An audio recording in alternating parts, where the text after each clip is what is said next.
home. I mean, did that sort of motivate you, or? Yeah, I think my films are almost like a chain. There's you can't change the order. Each one has in some way teed me up to do the next, and Mr. and Mrs. Smith, has a direct relationship to Born Identity because it's a rejection of many of the themes that were in Born Identity. Because Born Identity was, wow, look how cool it is to be a spy. Mr. and Mrs. Smith was, well, okay, it's cool to be a spy, but it's even more impressive to maintain a marriage, right? Like, look, James Bond has a different wife, different girlfriend every movie. Anyone can do that. Try coming home to the same spouse every day, day in, day out. That's a much more impressive accomplishment.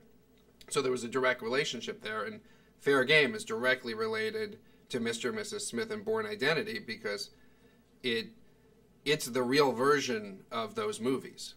I mean, it really is. It's the, when you go home, where a lot of the film takes place in the home between Sean Penn and Naomi Watts, it's the real version of Mr. and Mrs. Smith. And when you're out in the field, it's the real version of Born Identity. And so I think Born Identity and Mr. and Mrs. Smith sort of just led me to Fair Game. Okay, I'm pretty much out of time. Last question. What do you hope the audience takes away from the movie?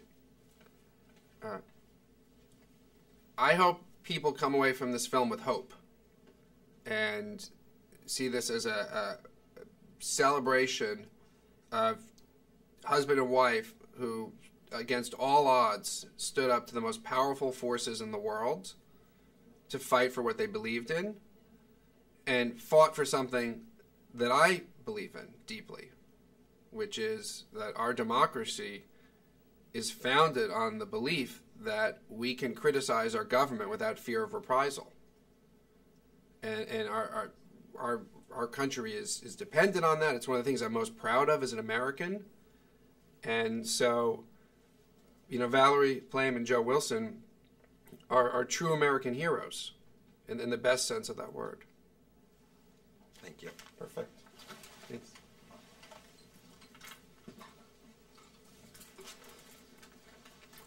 Thanks.